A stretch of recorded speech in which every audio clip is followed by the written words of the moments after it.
first time I've done anything like this, so bear with me.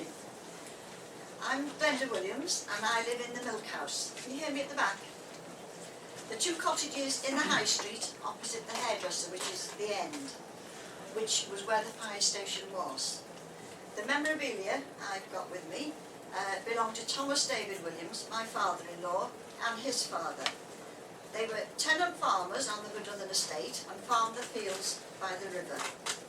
All the firemen in the beginning either worked for the estate or they were tenant farmers, hence the initials on the helmets, not Rhuddlan Fire Brigade, but Rhuddlan Fire Brigade, BFB.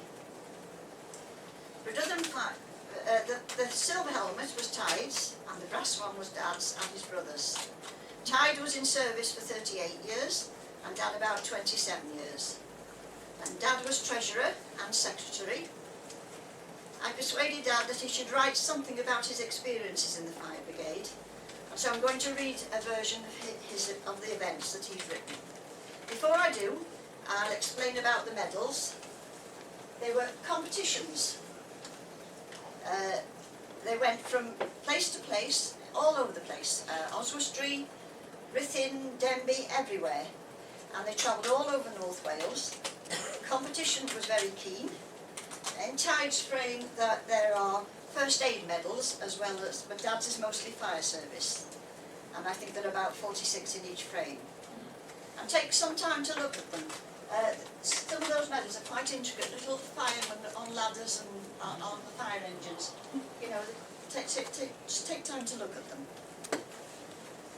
The programmes are from 1906 to 1939,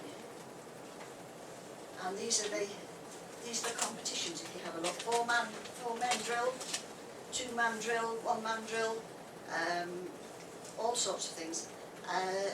1906 right through to 1939, and we did wonder how they got to these places, because it's on this Oswestry.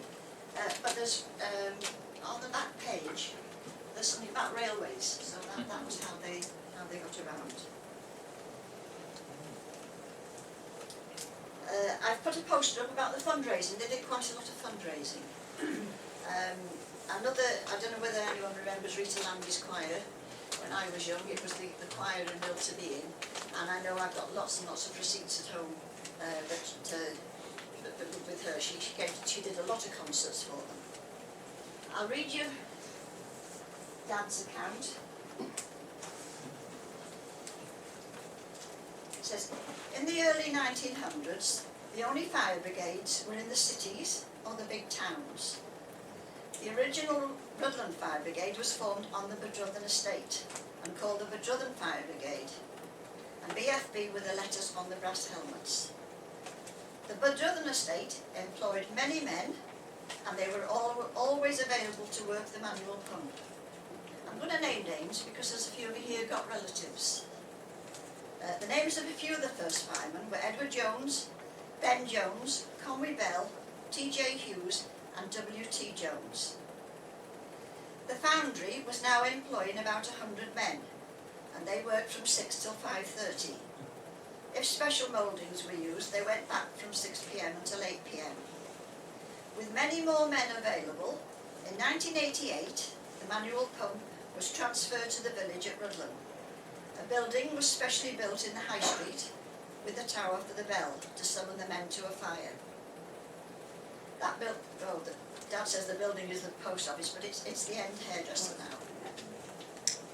When there was a call out, the bell was sounded and men came from their places of work. The horses were brought from the stable or from the fields, and they got very excited. At hearing the bell, it was very difficult to get them into the shafts. And Dad always said, because the horses belonged to the milk house, but he said even if they were in the fields, they could hear the bell, and they used to go absolutely crackers. T.D. Williams joined in 1919 at the age of 16 as a messenger. His job was to fetch anyone who was too far away to hear the bell. He went on a bicycle. And likewise, the news of fires was brought in by people on horsebacks or bikes. Nobody had a phone or access to one. Whereas men had all belonged onto the Rhuddlan estate, in 1919, half of them now came from the foundry, and later on they came from various trades. Captain J.O. Hughes was Rhuddlan, Edward Jones, Rhuddlan, Ben Jones was Rhuddlan. He was a gardener. John Lewis was Rhuddlan. T.H. Hughes was Rhuddlan. Thomas Evans was foundry. Thomas Williams was a farmer. Craddock Roberts was foundry. Will Corey was foundry. Edward Morgan was foundry. And J. Jones was Pont Robin. As some retired, others joined. W.H. Jones was the blacksmith. T.H. Parry was a railwayman. Francis Jones was a plasterer. R.H. Williams and W.R. Ingleby were labourers, and Jack Emanuel and Jack Jones were plasterers. The manual pump was difficult to pump and needed 8 men, 4 on each side, and quarter of an hour was as long as one could pump. The firemen were all volunteers, and the fire brigade was voluntary. Funds were raised by holding wish drives, concerts and dances, and these were all well supported. The money raised was used to buy different items for the purpose of firefighting. In 1921, the steam fire engine was bought from Mull for £300. This did not need pumping. The engine was drawn by 2 horses from the farm near the fire station. The horses belonged to Thomas Williams, milk house. In the latter years, the engine was drawn by a Ford motor lorry, also the property of Thomas Williams, milk house. The roads were now very slippery for horses moving at speed.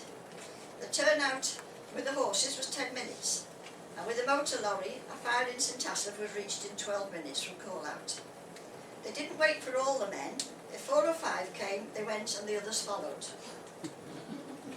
Competitions were held every year at Rhyl, Statyn, Flint, Llandudno, Colwyn Bay, Conway, Dolgelly, Oswestry.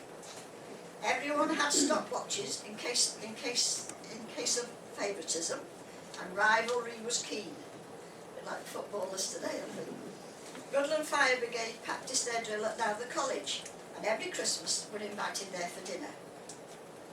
1906 to 1939, out of 23 affiliate brigades of North Wales, Rhuddlan won 53 first prizes, 44 second prizes, 16 first prizes and 5 second for ambulance work.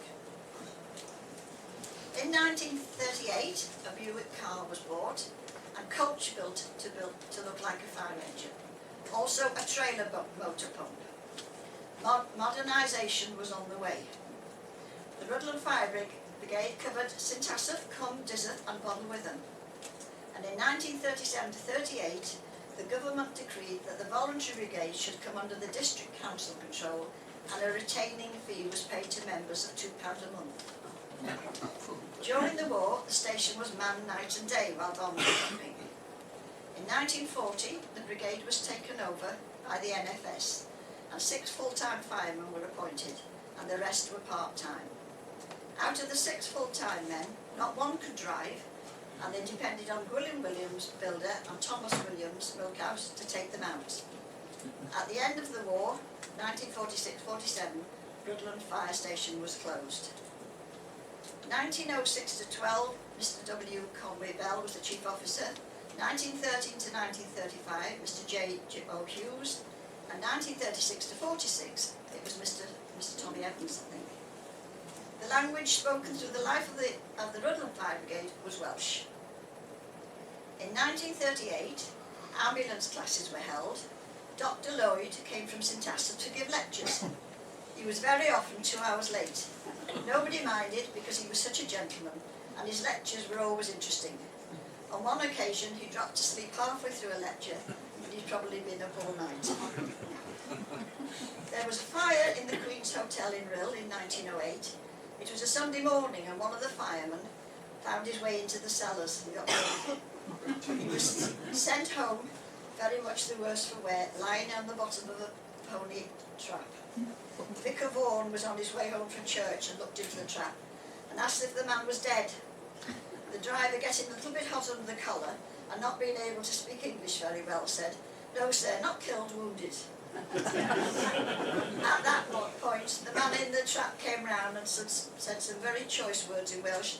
The that even the vicar knew was blasphemous, leaving him into no doubt that he was drunk. A fire at Plastiseth, the men from the village came to help pump. One old man did not realise the water was pumped to the fire. He thought it was stored in the pump and was waiting for more to rush over with the pump. Fire in Bontarach, St Asaph, could not find a lorry or a farmer to drive it. He'd gone out. They found the lorry eventually, and Mr Cunner, one of the men from the village, drove it to the fire.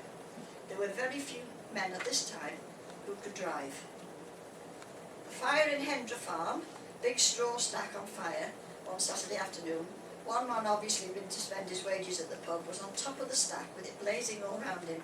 He could have fallen through at any time. He ignored calls to come down, so one of the firemen, Edward Morgan, directed his hose at him and struck him off with a jet of water. Fire in Edith's Hall, hay shed on fire. Fire brigade were there for 3 days and nights, called out by Mr Roberts, Pennyforth, on horseback.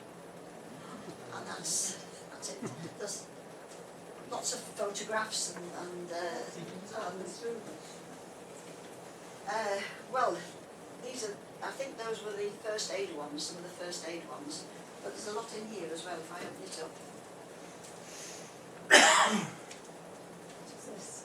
And that's Dad's certificate for 38 years, that Tides certificate, yeah. So there's more in here if you're interested. And then do have a look at the programmes because they're quite interesting. You don't mind people touching? No. All these were in the attic, you know, I found them. You see, we're 8 generations on, we're still in the milk house, so everything got put in the attic, and I found them and asked Dad what they were, and persuaded him, as I say, to write something down. Fire brigade. I was privileged. I came in a professional fire brigade when, you know, things were very much different. Quite the same. And what I want to do is to try and paint a picture to give you a better idea of what those men were going through when they were volunteer firemen. In some of the pamphlets that have gone around, there are adverts for fire engines, fire hose, pumps, and various things. Now, if I tell you that the hose that they used then, I doubt whether many of you walk 100 yards carrying them. They were that heavy, and when they were wet, they were heavier still. They were the old woven flax, which once they were wet, the fireman had a job picking them up, and rolling them to get the water out was even worse. The other thing is that none of those firemen had got breathing apparatus. And we take it for granted now that if you get a job, a fire, the firemen are going to respond, that they're going to have all the protection that they would warrant. They didn't then, so I've got nothing but admiration for those men who did that sort of work in those days. I've learned a lot about the locality of Rhuddlan in relation to the milk house and what was at the end. That's all brilliant, giving the background information back. But more important is that the precision with which they recorded what those volunteers did in those, I don't know whether it's gone all the way around, the record of attendance, what drills they did, and their achievements on the competitions.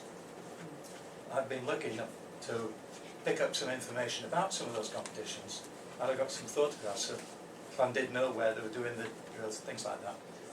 That's because I've done a little bit of work myself. But I must, again, finish by complimenting you on the way you've done it, and the proudness that you obviously showed that your family did in the volunteer spirit for Rhuddlan. Thank you very much.